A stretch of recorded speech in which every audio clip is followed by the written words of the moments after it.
Dead people. Let's talk about them. Welcome back to the series where I discuss all the types of energies and entities that I have removed over my almost 10 years of experience being an intuitive energy healer. So, yes, the truth is that I encounter formerly human incarnate souls that have hitched on to other humans. So let's talk a little bit about how they get into this spot. So some humans just don't want to leave. They don't want to go into the light after they transition. They have a doubt. They have a fear. They're like, I'm a sinner. If I go into the light, hell is back there and I'm going to go to hell. And I just don't want to go to hell. So I'd rather stick around and continue to do what I've always liked to do, which could be like, I don't know, be an addict of whatever kind, drug addict, alcohol, sex addict. How many times have you heard of people who really want to get sober and they do the work, and bam, they just let it all go and fall back into their habit? A lot of times that's because they have an attached soul onto them. The other type of human attached soul is a soul that was lost, literally lost. And as I described in my video from the other day, there was just a little girl that was attached to this beautiful client of mine. And I've heard of other children, lost souls, not knowing what to do. Let's say you're in a car accident. You're asleep in the back seat in your carrier. Bam, get hit by a semi. Your soul tumbles out and you don't know what the heck is going on. You see this car off in the distance. You have no idea what's going on. It's dark out. You see a light, but you don't know what it is. Nobody's come for you. And so you wander. And you wander around and you wander around. And perhaps you follow your family. You're like, hey, there's my mommy. I'm going to go with my mommy. And your mommy is taken off to a hospital. And your mommy's in the hospital and she recovers. But you don't know where to go.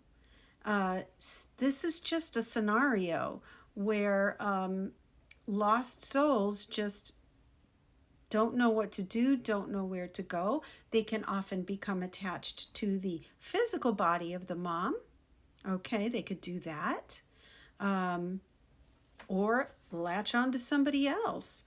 Or a soul of a baby in the NICU departs, and then this soul that just so happens to be hanging around in the hospital, zoom, goes in, and then you have an exchange. You literally have an exchange of souls. So yeah, that can happen. And then you could also think of the souls of ancestors. Ancestors that have experienced a trauma, that for one reason or another, through belief, through curse, decide that they want to keep remaining with their offspring because of some sort of unfinished business. They want to make sure that everybody is okay. And so they don't go off into the light, but they stick with their family. And they are passed down from the DNA generation to generation to generation. I just got off the computer with a beautiful woman in Europe who had her great grandmother still with her. And what she was doing was she was weaving in a loom. And she's like, I'm making knots. I'm making knots. That's my job. I'm making knots. I'm keeping her down. I'm making knots.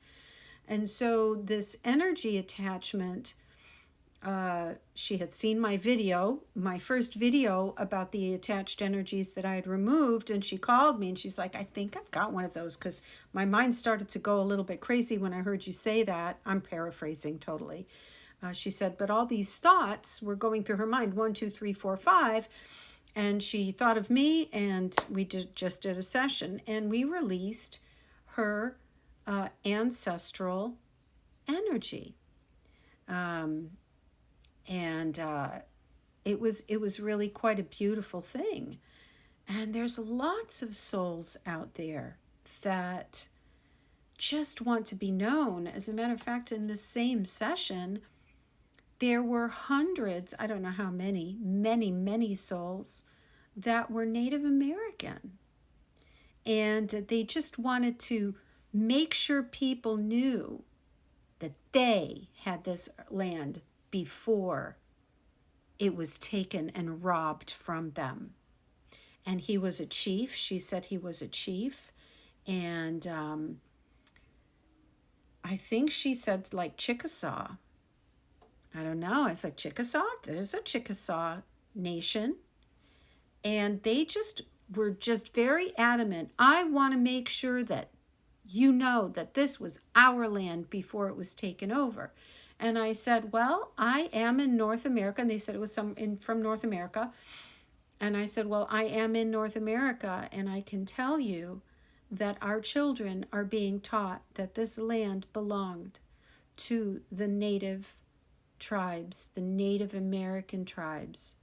And this is what is being taught in our schools. And we are very well aware that this land belonged to you before it was taken over by the invaders of this land. So, and then they were very happy. They were very satisfied, and they all went. And they were actually manifesting a pain in her jaw that she was holding for years and years and years. And she is from Eastern Europe, and she came to America, and she was feeling this anxiety coming to America, but she's like, no, I know I've got to go. I'm going to go. And when she landed in North America, she said she felt so at home. So gosh, how long had this energy been with her? Like she said to me after the session, I've known since I was 7 years old that I needed to come to North America, that I needed to come. And she finally made it, and she's turning 44 this year. So you're never too late to heal. And I think it just is a beautiful thing to show that each and every one of us can help. And I had done a video on releasing feminine trauma, ancestral trauma. It's all part of this. So at the end of the day, these energies, well, I'll talk about the ones who come down through generations. Oh, man. The one great-great-great-great-grandmother was so confused. She didn't know where she was. And she felt like, was she being lied to? And I was like, no, you weren't being lied to. You just had a misunderstanding. And then awareness started to come to her. Awareness started to come. It's so fascinating. That's why I love this work. It's just so fascinating. And so, yeah, attached energies, other humans, it's a thing. When you go into hospitals, when you go into funeral homes, when you go into a place of great tragedy, the 9/11 memorial, Mamma Mia, I couldn't even stay in there. And this was like way before I woke up. But I witnessed 9/11, and it was a big part of my life. I lived on Staten Island. I saw it with my own eyes.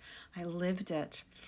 The smell, the burning, the funerals. It was just, a tragic time of my life. Yeah, it's a thing. Okay, stay tuned for the next one. Bye.